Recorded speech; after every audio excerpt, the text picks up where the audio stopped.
Hey, I'd like to welcome you to another episode of Mission Matters. My name is Adam Torres, and if you'd like to apply to be a guest in the show, just head on over to missionmatters.com and click on Be Our Guest to apply. All right, so today's guest is Charlene Linton, and she's founder over at Charlene the Vocal Alchemist. Charlene, welcome to the show. Thank you so much for having me. I'm really excited. All right, so we got a great topic today. So, how to use your voice to double your income, and want to get into that. But first, I have to ask, the Vocal Alchemist. What an amazing name! Where'd that come from? Alchemy is something that is so near and dear to my heart because it really is about transformation, right? So you've got the alchemic process, which is turning things that are lead and turning them into gold. But on a spiritual and psychological basis, Hmm. you can turn things that you're deathly afraid of, like these dragons that are breathing fire, and you can stand there Hmm. with your sword and you can slay the dragon. And now you're no longer afraid, you're no longer anxious, you're no longer doubtful, and you've Hmm. transformed an entire way of thinking, an entire way of feeling, and now you can approach life in such a different way. And you can Hmm. have victory over those dragons, and you're not scared of them. They're just silly little, dragonflies at this point. That's what you've reduced them to. And so, Charlene, the vocal alchemist, being a vocal alchemist is about using your voice to transform your mind, transform your body, and transform your money. It's a passionate, deep topic for me. Where did this concept of the voice, or like the realization of the voice, and maybe men money, like where did that cross over for you, or when did that intersection happen? Was it like in your music industry days, or just in general? When did that happen for you? You know something? I think that I've always done it, but I Mm. wasn't conscious that I was doing it. And so I was in the music industry. I still am really in the music industry for 20 years and realizing that unless you advocate for yourself in regards to your pay, then you can Mm. feel like things are happening to you and not for you. Mm. I've had multiple times where I've negotiated and doubled my income, and I have renegotiated and I have advocated for myself in ways that I had to really be courageous, Mhm.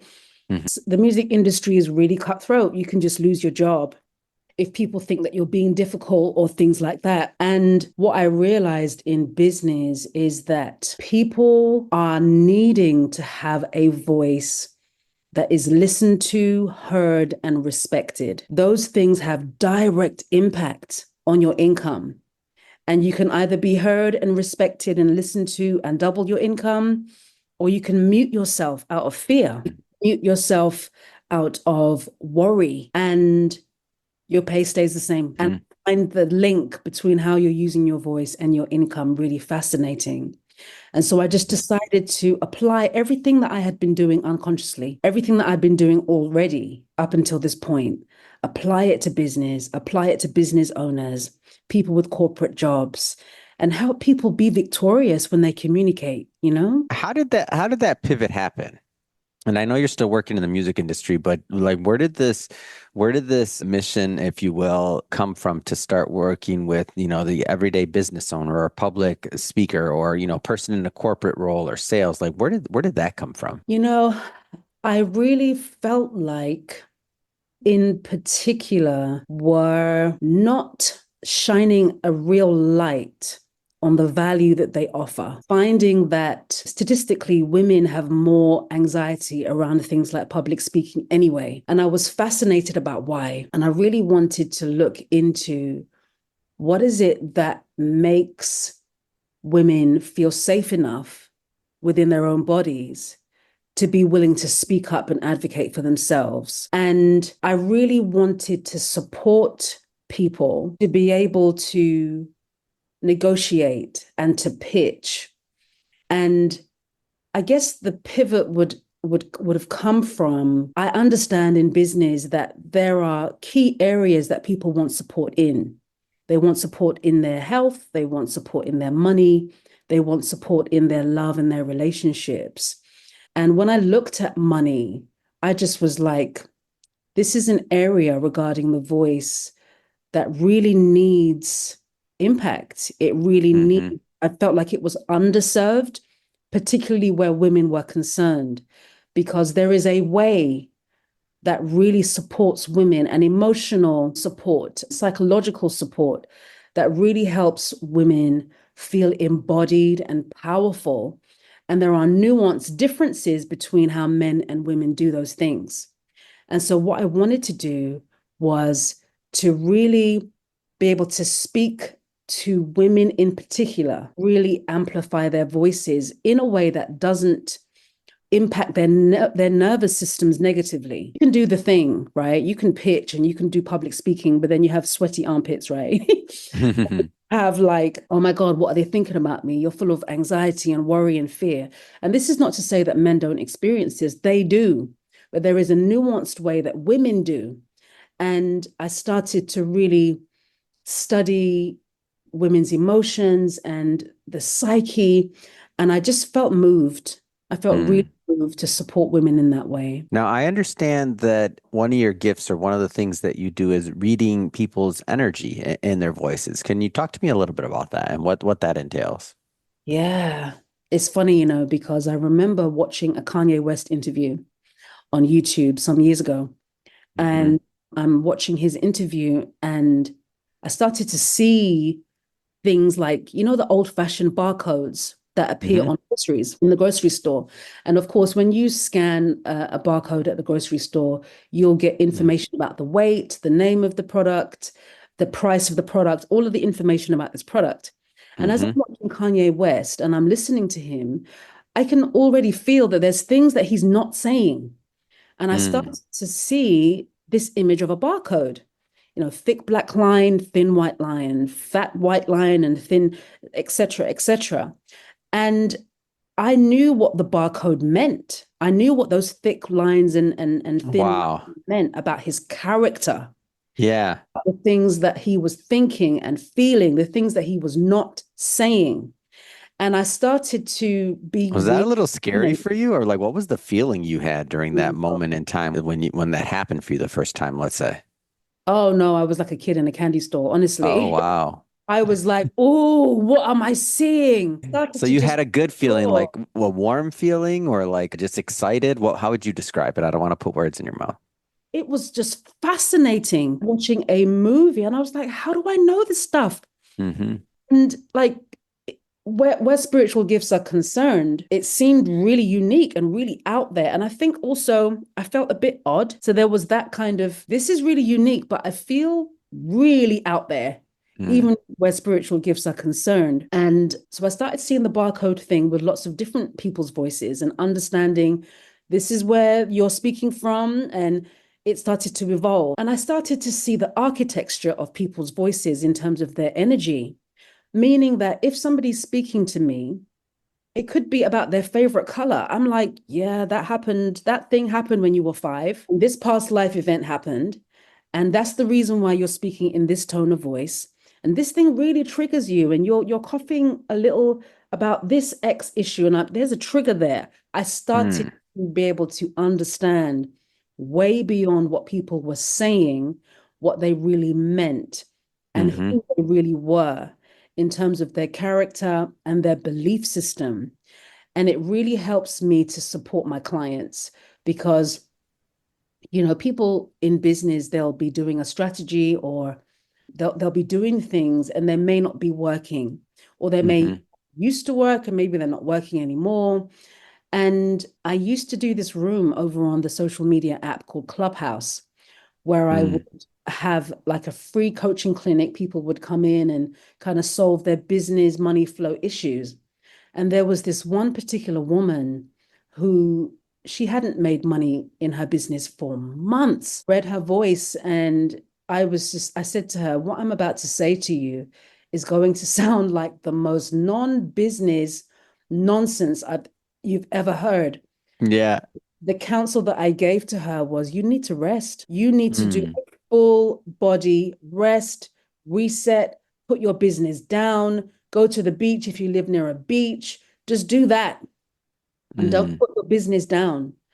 And she said that 3 days later, she created a five-figure client. Wow. And it was just like, oh my goodness, she hadn't made money for about 5 months. And now she's Mm-hmm. this five-figure client. And things like that kept happening. People would come to Mm, Clubhouse, get this counsel, I'd read their voice, give them, the counsel based on what I'm hearing in their voice, the energy that I could feel. And people were really turning their businesses around, like scaling up their businesses, making mm, money. And I was like, this is fun and this is mhm. fascinating. And as Yeah. out there as I thought the gift was and everything, I was started to really embrace it because it was so impactful. And I actually met another vocal alchemist who lives in Australia. And we were like long lost friends that were reunited because we've never met anyone else that has this particular gift. So it was nice to connect with someone who does. What type of clients do you work with now? Like, how do you know if some, and what I mean by that is, how do you know if somebody's a good fit to work with you? Like, where does that come from? Especially for someone that's never worked through the voice or with a coach from your background. Like, how do you know if somebody's a good fit? Somebody is a good fit to work with me if are already doing the things to help reset their nervous system or they're willing to. I have found if a client comes to me and they're full of anxiety, something happens where naturally, as a human, when you hear things that will help, the anxiety pushes it out of your ears and you start to doubt whether that thing will really help. And so it then becomes a little bit of a struggle to help get them settled enough to really be able to receive what it is that I'm saying. The person that is a good fit is somebody who's either doing the work on their nervous system or they are willing to, because the thing with anxiety and a nervous system that's in fight or flight, it will do anything to stay in fight or flight mode. It's Mm-hmm. the most bizarre thing. And so, and it's a very human thing too. And so what it will do is it will believe that it already knows how to help itself. So it will just push out all of the wise counsel that it's receiving. It doesn't have any room to really receive what it is that you're giving. So I've had business owners who want to scale, business owners that want to target specific clients. And I've been able to read those prospective clients' voices to Mm. be able to say, this is how you can really impact them. This is what, and I only do this with clients that I trust. This is Yeah. for a manipulative tactic or anything like that. But there are certain things that those prospective clients would deem as really meaningful. And there are certain things, a particular no-go area, you Mm. may think that it's cool to talk about certain things in their business and they're just not ready yet. They're not ready to talk about that stuff yet. And Mm-hmm. so I help my clients to drop into their body, to drop even more so into love and into service. And I give them the information about what I'm hearing about their prospective client's voice so that they can love on their prospective clients even more, and they end up closing. That's interesting. And any particular industries that you find yourself working with more so than others, or is it a pretty industry as not agnostic? It does tend to be pretty industry agnostic. Mm. Like I've served people in climate change, as well as people who sell cosmetics and, health and beauty products as well. So it doesn't seem to be any particular industry that's attracted Mhm. to work with me, but yeah. Amazing. Well, Charlene, this has been so much fun learning more about what you do, how you're doing it, and really the people that you're connecting with and helping and your mission behind it. So first off, thank you for coming on. If people want to continue the conversation, learn more about what you do and to ultimately connect, how do they do that? The best way to connect with me is on speakwithmastery.com. I have a free gift on there called the 5 Communication Tips to Create Sales, a really beautiful audio class that will really help you to handle things like financial objections on sales calls, how to really speak to your prospective clients from a really embodied and client-centered space, full of service, full of love, with no anxiety about lack or anything like that. So if you Mm. want to go ahead and download that free class, it's a 20-minute class and it's all for free. go ahead and download that on speakwithmastery.com. You can Mhm. also reach out to me on that website. You can send me a message. We can chat, and I'm always open and available. Amazing. Well, Charlene, again, thank you so much for coming on. And to the audience, as always, thank you for tuning in. If this is your first time with Mission Matters, just so you know, this is a daily show. Each and every day, we're bringing you new content, new ideas, and hopefully new inspiration to help you along the way on your journey as well. So don't forget to hit that subscribe or follow button. And Charlene, thanks again for coming on. Thank you so much for having me.